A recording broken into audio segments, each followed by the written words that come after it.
രാഷ്ട്രീയ കേരളം ഉറ്റുനോക്കുന്നത് തിരുവനന്തപുരത്തേക്ക് തന്നെയാണ്.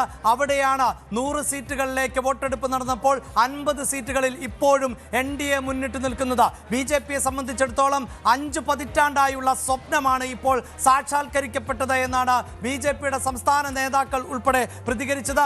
ഞങ്ങൾ ഇങ്ങനെയൊരു സുദിനത്തിന് വേണ്ടിയാണ് കാത്തിരുന്നത് എന്ന് അവർ പറയുന്നു. ഞങ്ങളുടെ പ്രധാനമന്ത്രി രാജ്യ തലസ്ഥാനമായ ഡൽഹിയിൽ നിന്ന് കേരളത്തിന്റെ തലസ്ഥാനമായ തിരുവനന്തപുരത്തേക്ക് എത്തുമ്പോൾ അവിടെ വിമാനത്താവളത്തിൽ സ്വീകരിക്കാൻ ഞങ്ങളുടെ മേയർ കാത്തു നിൽക്കുമെന്നും 45 ദിവസത്തിനകം ഞങ്ങൾ വിജയിച്ച് അധികാരത്തിലേറിയാൽ പ്രധാനമന്ത്രിയെ തിരുവനന്തപുരത്ത് എത്തിക്കുമെന്നും പറഞ്ഞ BJPക്ക് ജനങ്ങൾ വലിയ പിന്തുണ നൽകുന്നു എന്നാണ് മനസ്സിലാക്കാൻ സാധിക്കുന്നത്. തിരുവനന്തപുരവും നേമവും വട്ടിയൂർക്കാവും കഴക്കൂട്ടവും കോവളവും ഉൾപ്പെടുന്ന നിയമസഭാ മണ്ഡലത്തിന്റെ ഭാഗങ്ങൾ വരുന്ന തിരുവനന്തപുരം കോർപ്പറേഷൻ ഇത്തവണ കൈക്കുമ്പിളിലാക്കുന്നത് അത് തീർച്ചയായും BJP NDA എന്ന് തന്നെ പറയുന്നു. അങ്ങനെ തിരുവനന്തപുരം കോർപ്പറേഷനിൽ താമര വിരിയുകയാണ് ഉടനീളം എന്ന് തന്നെ പറയേണ്ടതായി വരികയാണ്. പുത്തരിക്കണ്ടം മൈതാനത്ത് അവിടെ താമരപ്പാടങ്ങളാണ് ഇനി വിരിയാൻ പോകുന്നത് എന്ന് വേണം നമുക്ക് മനസ്സിലാക്കാൻ. പത്മതീർത്ഥ കുളത്തിൽ താമര വിരിയുന്നു എന്ന് വേണം നമുക്ക് മനസ്സിലാക്കാൻ. കഴക്കൂട്ടത്തെ ഗ്രീൻഫീൽഡ് സ്റ്റേഡിയത്തിൽ കാവി പതാകകളാണ് ഉയർന്നത് എന്ന് വേണം നമുക്ക് മനസ്സിലാക്കാൻ.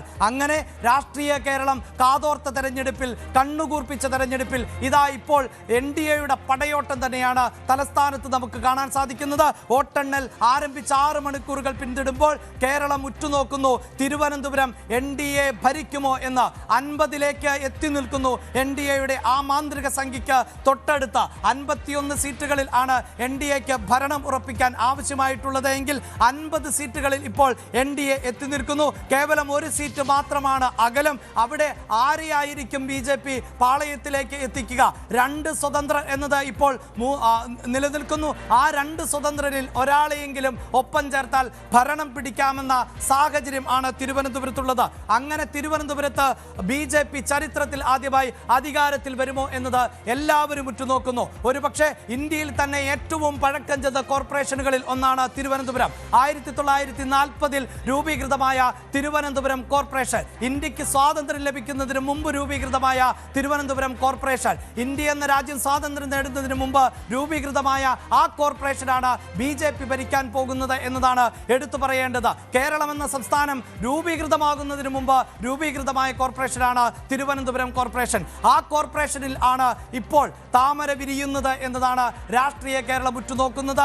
അങ്ങനെ തലസ്ഥാനത്ത് മാറ്റങ്ങൾ ഉണ്ടാകുമ്പോൾ അത് കേരളത്തിലെ രാഷ്ട്രീയത്തിന്റെ തലമാറ്റത്തിന്റെ സൂചികയാണോ എന്നതാണ് രാഷ്ട്രീയ കേരളം ഉറ്റുനോക്കുന്നത്. പ്രത്യേകിച്ച് BJP പുതുതായി പയറ്റുന്ന തന്ത്രങ്ങൾ കേരളത്തിൽ വിജയിക്കാനുള്ള ശേഷി ഉണ്ടാക്കുമോ എന്നതിൻ്റെ ലിറ്റ്മസ് ടെസ്റ്റായി തിരുവനന്തപുരം മാറുമോ എന്നതാണ്. പ്രത്യേകിച്ച് സംസ്ഥാന അധ്യക്ഷ പദവിയിലേക്ക് രാജീവ് ചന്ദ്രശേഖരൻ എന്ന വലിയ രാഷ്ട്രീയ പാരമ്പര്യമില്ലാത്ത ഒരാളെ പ്രതിഷ്ഠിക്കുമ്പോൾ അവിടെ ഈ രാഷ്ട്രീയ തന്ത്രങ്ങൾക്കപ്പുറത്ത് വികസനം മാത്രം ചർച്ചയാകുന്ന പശ്ചാത്തലത്തിൽ ആ വികസന ചർച്ചകൾ എത്രത്തോളം ഫലപ്രദമാകുമെന്ന സംശയങ്ങൾ ഉണ്ടായിരുന്നു.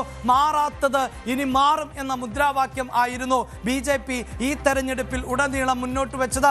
ആ മാറ്റമാണ് ഇപ്പോൾ തിരുവനന്തപുരത്ത് കാണുന്നത് എന്ന് അവർ തറപ്പിച്ചു പറയുന്നു. അങ്ങനെ ഇലക്ട്രോണിക്സ് മേഖലയിൽ നിന്ന് വ്യവസായ രംഗത്ത് നിന്ന് രാഷ്ട്രീയത്തിലേക്ക് എത്തി അങ്ങനെ BJPയുടെ സംസ്ഥാന പദവിയിലേക്ക് എത്തുന്ന രാജീവ് ചന്ദ്രശേഖരൻ തൻ്റെ പ്രവർത്തനം കേന്ദ്രീകരിച്ചിട്ടുള്ളത് തിരുവനന്തപുരത്ത് തന്നെയാണ്.